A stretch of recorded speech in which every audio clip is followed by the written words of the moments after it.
This one has a title which has kind of come slowly. I call it Saint Sebastian. It is actually a coming together of several smaller poems that I wrote when I first moved to Berlin about a year ago. Yeah, I put them together at some point, and here they are.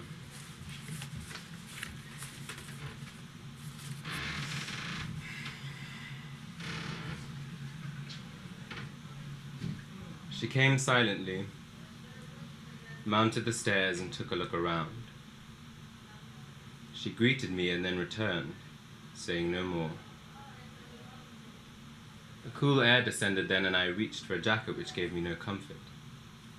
Like the sun, my eyelids sailed nearer to their horizons. I lamented the day gone by, thought of my father and watched a leaf fall from a withering branch, heard the call of infant summer and signaled that I would wait. I saw the dusk alight upon the face of a young man, felt the chill of the evening kiss my neck. I felt the arrows of desire and tied myself to a tree, changed my name to Sebastian and prayed that love would seep like gold from my brow. The Lord answered, and I fell to my knees in submission. I lingered there, hands resting in the moist earth as if waiting for a whisper to rise from the loam, and then rose myself, but found in the heavens only men dressed in black, dancing under purple light and devouring one another. So I renounced the heavens and fell back to the bedrock of my alienation, got up and ran a while, found a river and drank of its cool waters. The sun fell too, and the water turned murky, began prophesying in the flickering light. I looked to the sky to find the moon, but met with an absence, a vibrating sort of nothingness, an inky cosmos swooning under the weight of its own endlessness toward which I ran, a lonely figure singing into the stillest air a holy note of sorrow and defiance, my childhood rage white-hot, too pure to burn, and pulling me forward through the gloam to some place beyond the river where my father stood.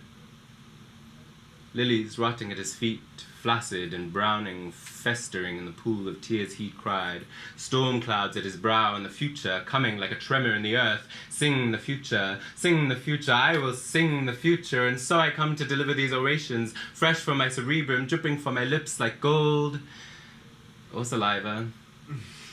The whole of me filled with the cosmic smog, sweet and smelling of lavender.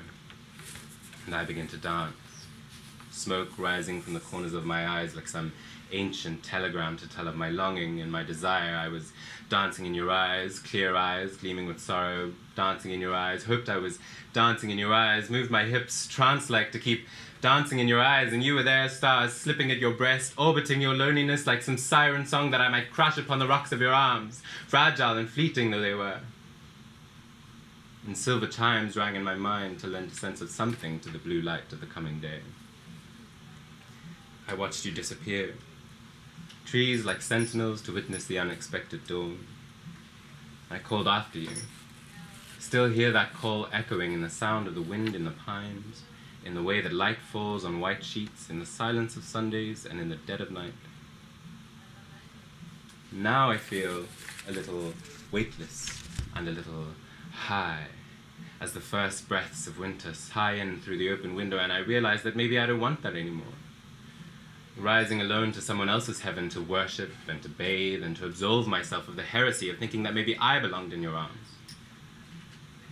No, now I sing alone, throwing chamomile blossoms like bones, transforming by way of some alchemy divine, praying at the altar of my own hands a simple incantation to remind myself that I am the seed and the soil and the sound of the rain singing in the sky.